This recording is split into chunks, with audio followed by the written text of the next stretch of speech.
46 ao 50. O texto nos diz o seguinte: e rogou-lhe um dos fariseus que comesse com ele. E entrando em casa do fariseu, assentou-se à mesa. E eis que uma mulher da cidade, uma pecadora, sabendo que ele estava à mesa em casa do fariseu, levou um vaso de alabastro com unguento. E estando por detrás aos seus pés, chorando, começou a regar-lhe os pés com lágrimas, e enxugava-lhes com os cabelos da sua cabeça, e beijava-lhe os pés, e ungia-lhes com o unguento. Quando isso viu o fariseu que tinha convidado, falando consigo, dizendo: se este fora profeta, bem saberia quem e qual é a mulher que lhe tocou, pois é uma pecadora. E respondendo Jesus, disse-lhe: Simão, uma coisa tenho a dizer-te. E ele disse: dize-a, mestre. Um certo credor tinha 2 devedores. Um devia-lhe 500 dinheiros e o outro 50. E não tendo eles com que pagar, perdoou-lhes a ambos. Dize, pois, qual deles o amará mais? E Simão, respondendo, disse: tenho para mim que é aquele a quem mais perdoou. E lhe disse Jesus: julgaste bem.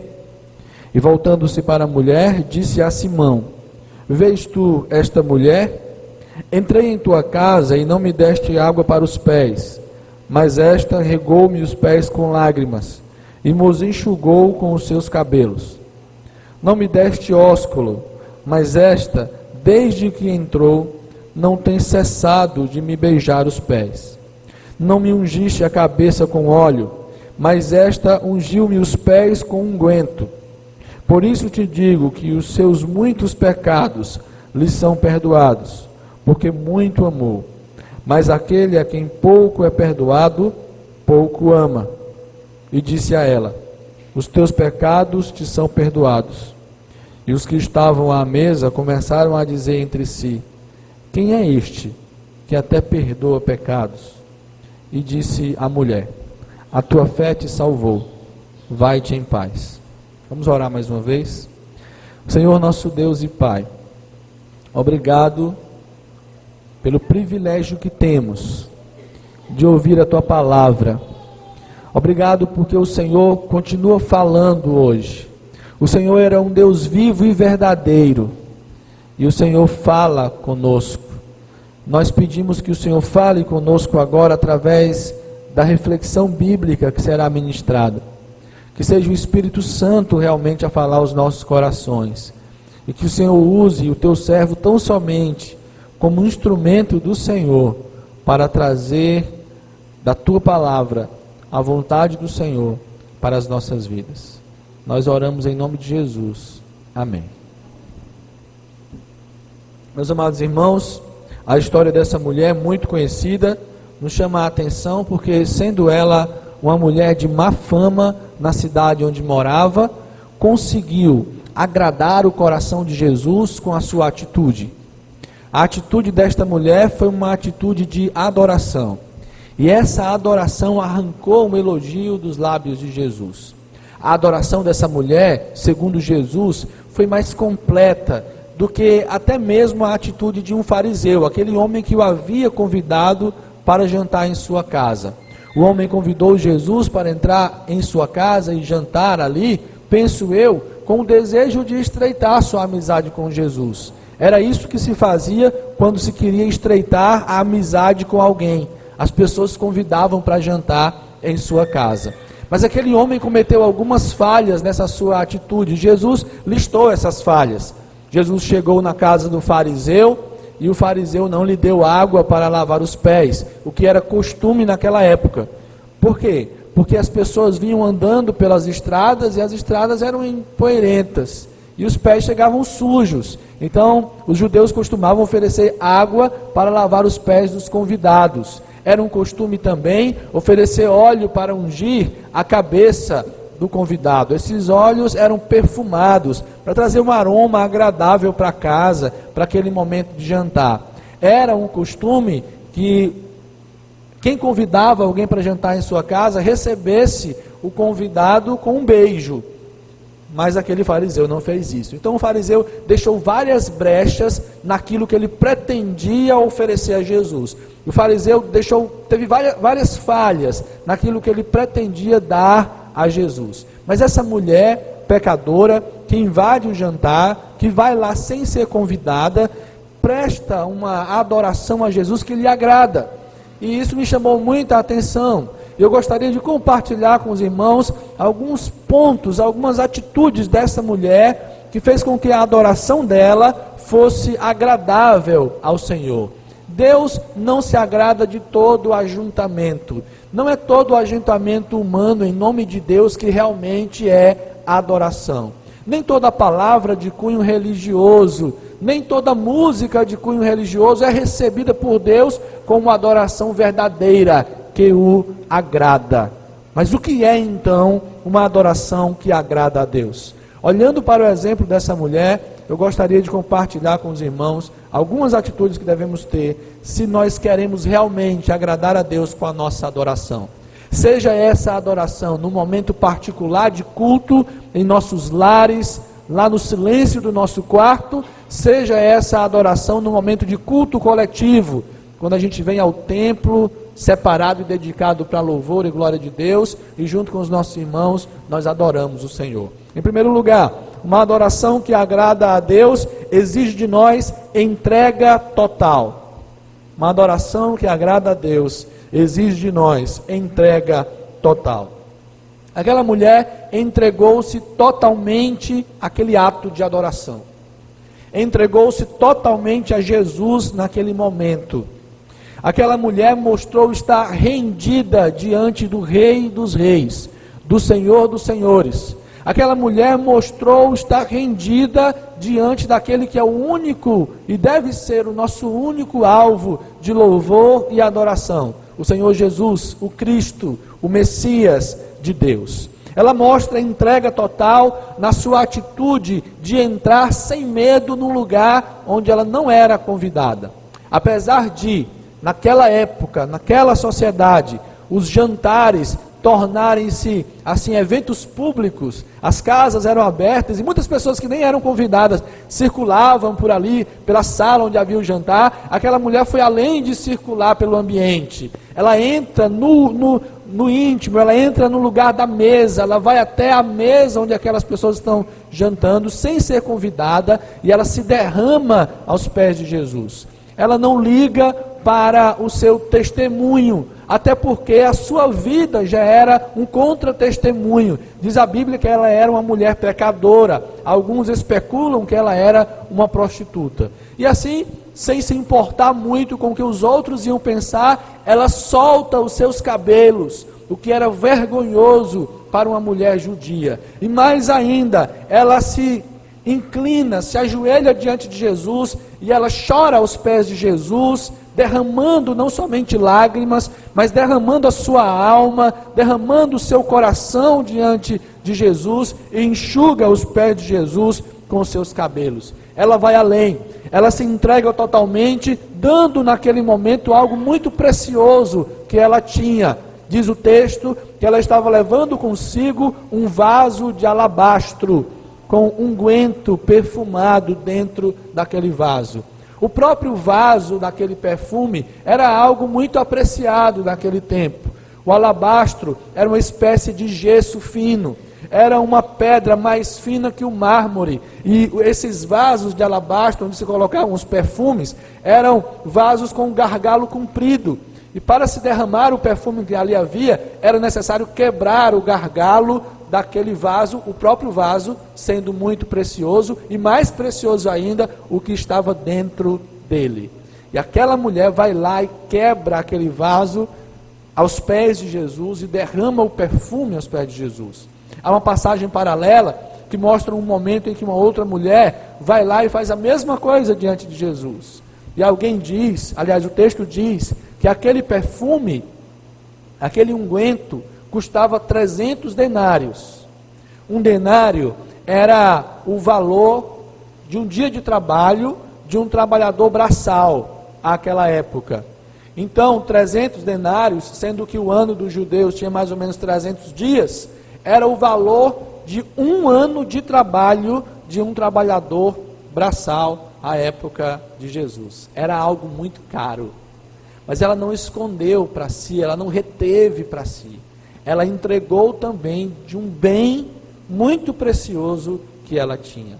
Aquela mulher, então, entra no jantar. Aquela mulher solta os seus cabelos, não se importando com o comentário dos que estavam ali. Aquela mulher se inclina aos pés de Jesus, ela quebra aquele vidro de perfume precioso, ela derrama o perfume caríssimo diante de Jesus, num ato de entrega total ao Senhor Jesus Cristo. Amados, uma adoração que agrada a Deus é quando nós nos entregamos totalmente a Ele. E quando eu falo entregar-se totalmente a Deus, eu falo em todos os momentos de nossa vida. Quando a gente fala de adoração, a gente tem a tendência de pensar que a adoração é só o culto coletivo, mas não é. Adoração é todo momento de nossa vida. A nossa vida deve ser um culto a Deus. Como disse o Martinho Lutero certa vez, ou pelo menos teria dito, ele disse que uma ordenhadora pode ordenhar uma vaca para a glória de Deus. Aquele ato de ordenhar, aquele ato do trabalho, aquele ato mais simples, pode e deve ser um ato de adoração a Deus. A nossa vida deve ser um ato de adoração a Deus. E também nos cultos coletivos, nós devemos vir com aquele desejo, aquela intenção de nos entregar completamente ao Senhor. Entregar ao Senhor o melhor do que nós somos. E o Senhor fez de nós pessoas com muitos talentos. Se nós temos saúde é porque o Senhor nos deu. Se nós podemos cantar é porque o Senhor permite que cantemos. Se nós podemos levantar as mãos é porque Ele permite que levantemos. Então o desejo de Deus é que no momento da adoração nos entreguemos completamente a Ele, sem se importar com muitos protocolos, sem se importar inclusive se seremos condenados por alguém ou não. É claro, a palavra de Deus nos lembra que nós devemos adorar o Senhor com decência e ordem. Sobre isso vou falar um pouquinho na sequência desse sermão. Mas o desejo de Deus, a adoração que agrada a Ele, é uma adoração semelhante a dessa mulher, que chega diante de Jesus e se derrama, e se entrega completamente. Quantas vezes eu ouvi de pessoas me dizendo que chegaram num culto público, ou mesmo na sua adoração particular, e depois daquele tempo sentiram nada. Parece que suas vidas não mudou em nada. Parece que não houve significado algum naquele momento.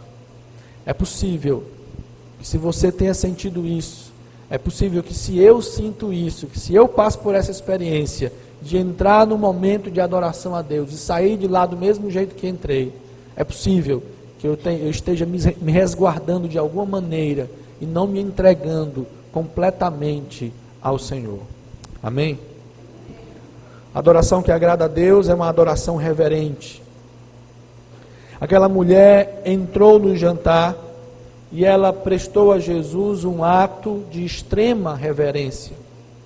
No comentário Champlin, versículo por versículo, quando ele vai comentar o livro de Lucas, especialmente essa passagem bíblica, ele diz que o ato de beijar os pés era um sinal de profunda reverência.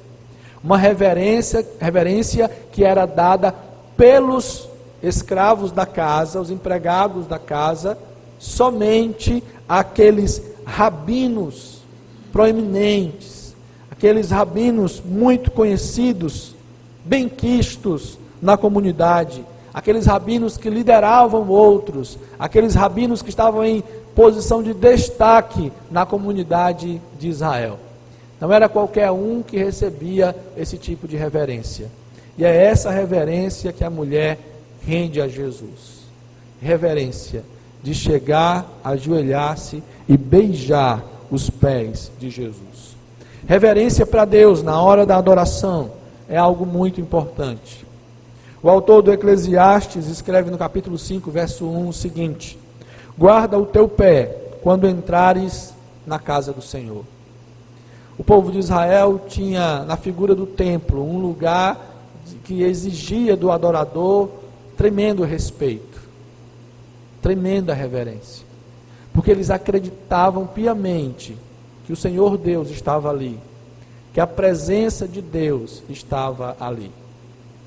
O Senhor Jesus Cristo vai nos ensinar sobre isso em Mateus capítulo 18, verso 20, quando ele diz assim: onde estiverem 2 ou 3 reunidos no meu nome, eu estarei ali no meio deles.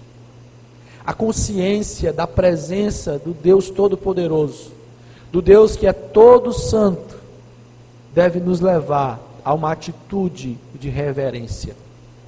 Na visão que teve do trono de Deus, Isaías relatou que o Senhor estava sentado num alto e sublime trono, e que ao redor do Senhor estavam os serafins, e que esses seres angelicais prestavam reverência a Deus, tanto que eles tinham 6 asas, e usavam apenas 2 para voar, porque as outras 4, 2 eles cobriam o rosto, e com 2 cobriam os pés, em reverência diante da presença de Deus.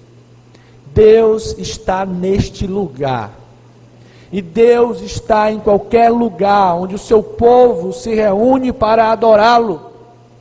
E diante dessa presença, diz o salmista, cale-se diante dele toda a terra. Pare, escute, seja atento. Irmãos, como nós falhamos nesse item reverência. Como nós falhamos. Eu falo como igreja batista, da minha denominação batista. Eu percebo em alguns outros grupos o ato de chegar no templo e sentar-se. Alguns ajoelham e respiram e acalmam a alma e oram ao Senhor e se preparam para o momento do culto. Mas como nós temos falhado nisso? E quantas distrações talvez o inimigo de nossas almas tem criado para que nós percamos a reverência no culto. É alguém que conversa do nosso lado, é uma formiguinha que passa no chão, é o Facebook que não deixa a gente livre para adorar o Senhor. Inventaram aí a história da internet móvel, aí a turma traz o celular para a igreja e fica lá no Facebook na hora do culto, e o Deus Todo-Poderoso sentado no alto e sublime trono, e o sujeito no Facebook, ligando para alguém, recebendo e mandando recado. Que coisa, que falta de respeito com o Deus Santo. Queridos, existem ambientes em que nós nos colocamos diante de homens como nós, em que se exige de nós profunda reverência, uma maneira correta de se portar, uma maneira correta de falar, uma maneira correta de se vestir, porque vamos encontrar alguém que é uma autoridade entre os homens. Como nós devemos então nos comportar diante do Rei dos Reis e Senhor dos Senhores? Nós não podemos falhar nisso. O Senhor Deus olha para isso sim. E a palavra de Deus nos recomenda isso. Quero repetir um texto que já citei aqui, no capítulo 14 de 1 Coríntios. O apóstolo Paulo vai dizer que o culto ao Senhor deve ser dado com decência e ordem. Decência e ordem.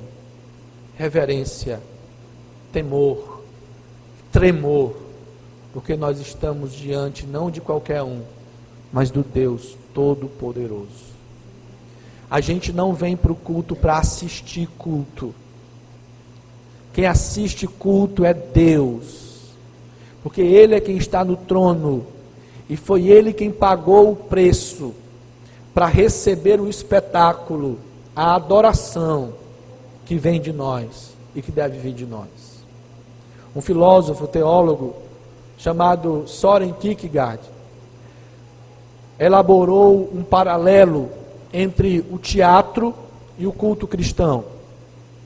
No teatro, para o espetáculo acontecer, nós precisamos de plateia, os que vão assistir, os atores que oferecem o espetáculo, a peça, ou seja lá o que for, e o apoio, bilheteria, som, iluminação, contra-regra, é o apoio. Para alguns, no culto cristão, a plateia são os irmãos que estão sentados. Os atores são o pastor, os músicos, o dirigente. O apoio é o Espírito Santo, porque afinal, sem o Espírito Santo nada acontece. Mas está errado. Segundo Soren Kierkegaard, e eu concordo com ele, o real entendimento, o verdadeiro entendimento deve ser esse. A plateia é Deus. Ele é quem pagou o preço para assistir. Ele é que está sentado para assistir. Os atores são a congregação. Todos nós estamos oferecendo um culto a Deus, prestando um culto a Deus.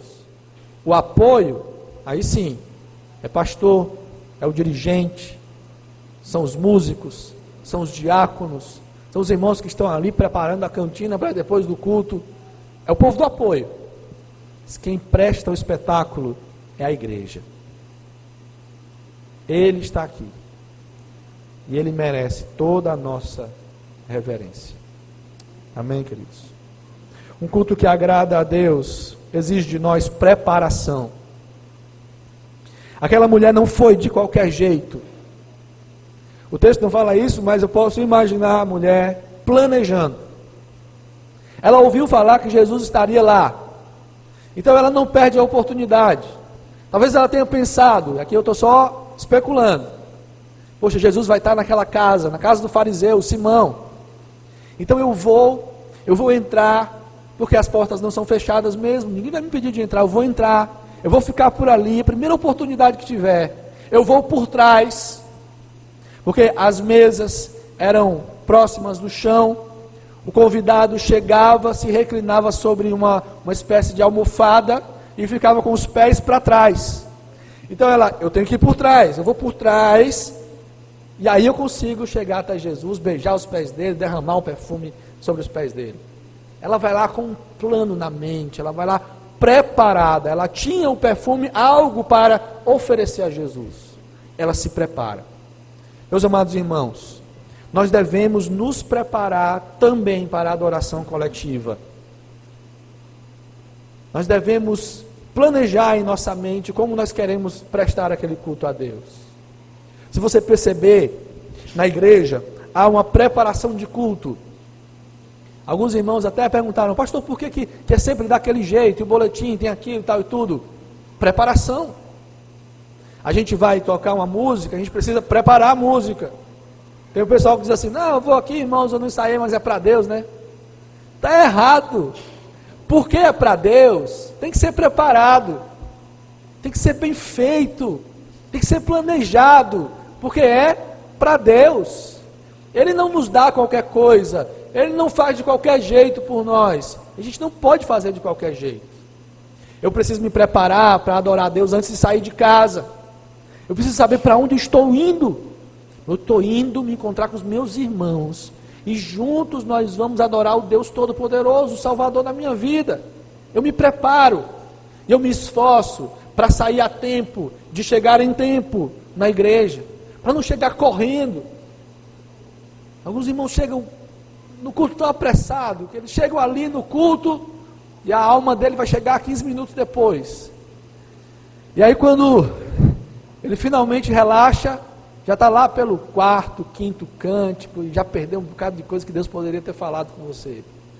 Então eu me preparo, eu separo minha roupa, eu passo minha roupa, eu preparo meu perfume, eu me perfumo, eu vou com o meu melhor, da melhor maneira que eu puder, preparado, não para oferecer qualquer coisa, mas para oferecer o meu melhor para Deus.